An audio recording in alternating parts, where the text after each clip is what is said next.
എല്ലാ ദിവസവും എഴുന്നേൽക്കുമ്പം 24/7 pain complaint ചെയ്യുന്ന ആൾക്കാരാണ് മിക്കവരും. പക്ഷേ ഈ വേദനയുടെ റീസൺ എന്താണ്? എന്തുകൊണ്ടാണ് നമുക്ക് വേദന വരുന്നത് ശരീരത്തിൽ?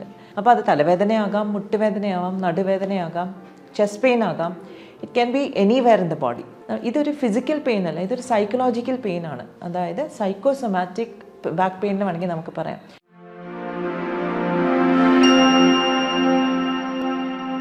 ഹലോ ഫ്രണ്ട്സ്, ഞാൻ doctor Trishna, medical director and chief physician, Samatvam wellness, Trivandrum.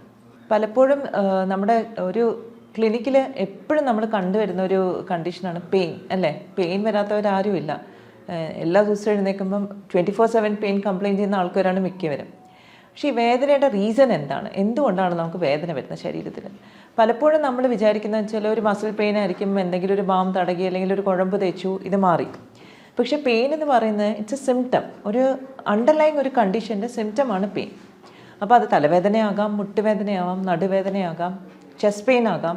It can be anywhere in the body, അല്ലേ? അപ്പോൾ ഇന്ന് ഞാൻ നിങ്ങളുടെ പ്രത്യേകിച്ചും എടുത്ത് പറയുന്ന ഒരു ഇൻട്രസ്റ്റിംഗ് ആയിട്ടുള്ളൊരു പെയിൻ്റെ ഒരു സ്റ്റോറിയാണ്. എൻ്റെ ഒരു പേഷ്യൻ്റ് ആയിരുന്നു. പുള്ളിക്കാരി 30 വർഷമായിട്ട് വളരെ സിവിയർ ബാക്ക് പെയിൻ അനുഭവിച്ചുകൊണ്ടിരിക്കുമായിരുന്നു എൻ്റെ അടുത്ത് വന്നപ്പോൾ. അപ്പം ഇത്രയും നാളും പുള്ളിക്കാരി യോഗ ട്രൈ ചെയ്തു, ഫിസിയോതെറപ്പി ചെയ്തു, പല ഓർത്തോപീഡിഷ്യൻസിനെയും കണ്ടു, പല രീതിയിലുള്ള ട്രീറ്റ്മെൻറ്റ്സും ചെയ്തു. പക്ഷേ ഈ പെയിൻ അങ്ങോട്ട് മാറുന്നില്ല. അപ്പം എന്താണ് ഈ പെയിൻ്റെ കാരണമെന്ന് നമ്മളൊന്ന് കണ്ടുപിടിക്കണം. കാരണം നമ്മൾ എക്സ്റേ ഒക്കെ നോക്കി, MRI, ഒന്നിലും ചേഞ്ചസ് ഒന്നുമില്ല, എവറിത്തിങ് ഈസ് നോർമൽ.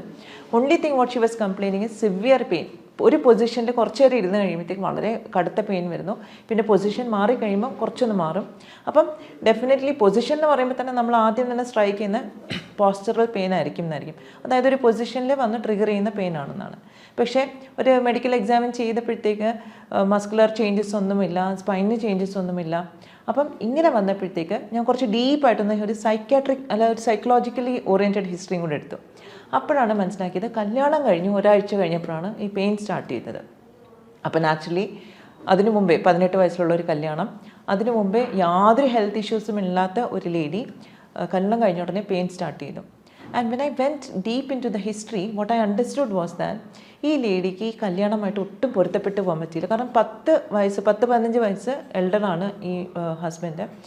അതും 18-ാം വയസ്സിൽ അമ്മ നിർബന്ധിച്ച് കല്യാണം കഴിപ്പിച്ചത്, എസ്പെഷ്യലി ബിക്കോസ് അമ്മയ്ക്ക് ഈ പയ്യനെ ഇഷ്ടമായിരുന്നു. അതുകൊണ്ട് അപ്പം ഈ ഒരു നെഗറ്റീവ് ഒരു എന്താ പറയുന്നത് ഒരു ഇവൻറ്റ്, ലൈഫ് ഇവൻറ്റ് ജീവിതത്തിൽ വന്നതിന് ശേഷം പുള്ളിക്കാരിക്ക് അതിൻ്റെ ഒരു സ്ട്രെസ് എന്ന് പറഞ്ഞാൽ ചില്ലറയല്ല. കാരണം every day she regrets that decision.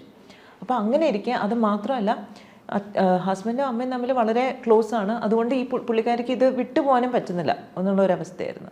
Anyway നമ്മൾ കുറച്ച് ഡീപ്പായിട്ട് ഡ്വെല് ചെയ്തപ്പോഴത്തേക്ക് ഇതൊരു ഫിസിക്കൽ പെയിൻ അല്ല, ഇതൊരു സൈക്കോളജിക്കൽ പെയിൻ ആണ്. അതായത് സൈക്കോസൊമാറ്റിക് ബാക്ക് പെയിൻ എന്ന് വേണമെങ്കിൽ നമുക്ക് പറയാം. നമ്മുടെ മനസ്സിലുള്ള ഒരു സ്ട്രെസ്സ് മൂലം അതിൻ്റെ ഇഫക്റ്റ് നമ്മുടെ ശരീരത്തിൽ കാണുന്നതാണ് ഈ സൈക്കോസൊമാറ്റിക് എന്ന് പറയുന്നത്. എനിക്കൊന്ന് മിക്കവർക്കും ഇങ്ങനത്തെ കണ്ടീഷൻസ് വരാറുണ്ട്. നമ്മൾ പണ്ടൊക്കെ ചില അമ്മച്ചിമാരെയൊക്കെ കണ്ടിട്ടുണ്ട്, പെട്ടെന്ന് എന്തെങ്കിലും, എനിക്കൊന്ന് ഈവൻ മൂവീസിൽ നമ്മൾ കാണാറുണ്ട്, എന്താ പറയുന്നത്, പെട്ടെന്നൊരു ന്യൂസ് കേൾക്കുമ്പോഴത്തേക്ക് തളർന്ന് വീഴുന്നു, അല്ലെങ്കിൽ ഹാർട്ട് അറ്റാക്ക് വരുന്ന all those things you know. And ഞങ്ങളൊക്കെ കുട്ടിക്കാലത്ത് വിചാരിക്കുന്നത് ഇറ്റ് വാസ് സോ ഡ്രമാറ്റിക്. പക്ഷേ actually this can really happen because നമ്മുടെ മനസ്സിലുള്ള എന്ത് സ്ട്രെസ് ഉണ്ടെങ്കിലും അത് നമ്മുടെ ശരീരത്തിലൊരു സ്ട്രെസ് ഹോർമോൺസിനെ റിലീസ് ചെയ്യും. അതായത് മനസ്സിലെ ടെൻഷൻസ് വരികയാണെങ്കിൽ അത് നമ്മുടെ തലച്ചോറ്, because the mind is what the nervous system. അപ്പോൾ നെർവസ് സിസ്റ്റത്തിലുള്ള ന്യൂറോ ട്രാൻസ്മിറ്റേഴ്സിൻ്റെ റിലീസ് കാരണം നമ്മുടെ എൻഡോക്രൈൻ സിസ്റ്റത്തിനെ അത് ബാധിക്കുന്നു. അപ്പോൾ അഡ്രിനൽ എന്ന് പറയുന്ന ഗ്രന്ഥി, അതിൽ നിന്നും സ്ട്രെസ് ഹോർമോൺസ് റിലീസ് ചെയ്യുന്നു. ഈ സ്ട്രെസ് ഹോർമോൺസ് എന്താ ചെയ്യുന്നത്? കോർട്ടിസോൾ പോലുള്ള ഹോർമോൺസ് സ്ട്രെസ് സിമ്പത്തറ്റിക് ആക്ടിവിറ്റി, അതായത് നമ്മുടെ ശരീരത്തിലുള്ള ഓട്ടോണോമിക് നെർവസ് സിസ്റ്റം എന്ന് പറയും, ഇതിൽ സിമ്പത്തറ്റിക് നെർവസ് സിസ്റ്റത്തിൻ്റെ ആക്ടിവിറ്റി കൂട്ടുന്നു. അപ്പോൾ ഈ സിമ്പത്തറ്റിക് ആക്ടിവിറ്റിയുടെ ഒരു ഇൻട്രസ്റ്റിംഗ് ജോബ് എന്താണെന്ന് വെച്ചാൽ മസിൽസിനെ ടെൻസ്ഡ് ആക്കുക എന്നുള്ളതാണ്. അതായത് മസിൽ കോൺട്രാക്ഷൻ. ഇതെന്തിനായിരുന്നു ഡിസൈൻ ചെയ്തിരുന്നത്? പണ്ട് നമ്മൾ കാട്ടിലൊക്കെ വസിച്ചിരുന്ന സമയത്ത് നമുക്ക് ഒരു പെട്ടെന്നൊരു എന്താ പറയുക, പെട്ടെന്നൊരു ആനിമൽ നമ്മൾ അറ്റാക്ക് ചെയ്യാൻ വരുവാണെങ്കിൽ നമ്മൾ ഇതിന് റെസ്പോണ്ട് ചെയ്യണം. ഒന്നുകിൽ നമ്മൾ അങ്ങോട്ട് പയറ്റണം, അല്ലെങ്കിൽ നമ്മൾ ഓടണം. അപ്പോൾ ആ ഒരു സിറ്റുവേഷനിൽ നമ്മൾ റെഡിയാക്കാൻ വേണ്ടിയിട്ടായിരുന്നു മസിൽ കോൺട്രാക്ഷനും മസിൽസിലേക്കുള്ള സ്ട്രെങ്ത് അല്ലെങ്കിൽ ബ്ലഡ് ഫ്ലോ കൂട്ടുകയൊക്കെ ചെയ്തിരുന്നത്. ഓക്കെ. പക്ഷേ ഇപ്പം നമ്മുടെ സിറ്റുവേഷന് നമുക്ക് ഇങ്ങനെ ആനിമൽ വന്ന് നമ്മുടെ മുമ്പിൽ പെടുന്ന സിറ്റുവേഷനൊന്നുമില്ല. പക്ഷേ ഒരു ക്രോണിക് സ്ട്രെസ് എപ്പോഴും നമ്മുടെ മനസ്സിലുണ്ട്. അതായത് എന്തെങ്കിലും ഒരു കാരണം നമുക്ക് ഇഷ്ടപ്പെടുന്നില്ലെങ്കിൽ അത് 24/7 നമ്മൾ ഇറിറ്റേറ്റ് ചെയ്യുന്ന ഒരു സിറ്റുവേഷനിലേക്കാണ് നമ്മൾ പോകുന്നത്. അപ്പോൾ ആ ക്രോണിക് സ്ട്രെസ് മുതൽ ഈ സ്ട്രെസ് ഹോർമോൺസ് കണ്ടിന്യൂസ് ആയിട്ട് നമ്മൾ ബ്ലഡിൽ എലിവേറ്റഡ് ആയിട്ട് നിൽക്കുന്നു. Naturally the response is contraction of muscles. അപ്പോൾ അതുകൊണ്ട് തന്നെ നമുക്ക് ഈ കോൺട്രാക്ഷൻ ഓഫ് മസിൽസ് നമുക്ക് മസിൽ റിലാക്സൻസ് വേണമെങ്കിൽ കൊടുത്ത് റിലാക്സ് ചെയ്യിപ്പിക്കാം. പക്ഷേ that will be A temporary thing. അപ്പം നമ്മൾ എന്താണ് അഡ്രസ്സ് ചെയ്യേണ്ടത്? ഈ മനസ്സിലുള്ള ടെൻഷനെയാണ് നമ്മൾ അഡ്രസ്സ് ചെയ്യേണ്ടത്. അപ്പോൾ അങ്ങനെ കുറച്ച് കൗൺസിലിംഗ് സെഷൻസും ബാക്കി കാര്യങ്ങളും കുറച്ച് ഫിസിക്കൽ എക്സസൈസസ്. ശരിക്കും പറഞ്ഞാൽ ലേഡിക്ക് ഫിസിക്കലായിട്ട് ഒന്നും ഇനീഷ്യലി ചെയ്യാൻ പറ്റില്ലായിരുന്നു. ബിക്കോസ് എന്ത് ചെയ്താലും പെയിൻ ട്രിഗർ ചെയ്യും. അപ്പം മെൻറ്റൽ ഒരു സപ്പോർട്ട് കിട്ടിയ ശേഷം now she is doing very well. And recently ഞാൻ അവരെ കണ്ടിരുന്നു. അപ്പം എനിക്ക് അതിൽ വളരെ ഇൻട്രസ്റ്റിംഗ് ആയിട്ടുള്ള തോന്നിയ കാര്യം എന്ന് പറഞ്ഞാൽ പലപ്പോഴും ബാക്ക് പെയിൻ എന്ന് പറഞ്ഞാൽ നമ്മൾ പല ഡോക്ടേഴ്സിനെയും കാണുന്നു, കഴുത്ത് വേദന ഡോക്ടറിനെ കാണുന്നു, എന്തൊക്കെ ചികിത്സ ചെയ്തിട്ട് മാറുന്നില്ല. പക്ഷേ definitely look into the mental aspect. കാരണം മാനസികമായിട്ട് എന്തെങ്കിലും സംഘർഷമുണ്ടെങ്കിൽ അത് നമ്മുടെ ശരീരത്തിൽ പ്രതിഫലിക്കും. അത് വേദനയായിട്ടാകാം, വിട്ടുമാറാത്ത അസുഖങ്ങളായിട്ടാകാം. So definitely mental health is very important. അപ്പോൾ സ്ട്രെസ് മാനേജ്മെൻറ്റ് ഇതിൽ വളരെ ഇമ്പോർട്ടൻ്റ് ആണ്. സ്ട്രെസ് മാനേജ്മെൻറ്റ് എന്ന് പറയുമ്പോൾ തന്നെ നമ്മൾ വളരെ വളരെ റിസർച്ച് ബേസ്ഡ് ആയിട്ടുള്ള ടെക്നിക്സ് ഉണ്ട്. മൈൻഡ്ഫുൾനെസ് ബേസ്ഡ് ടെക്നിക്സ് ഉണ്ട്, യോഗ ബേസ്ഡ് ടെക്നിക്സ് ഉണ്ട്, പല ടെക്നിക്സ് ഉണ്ട്.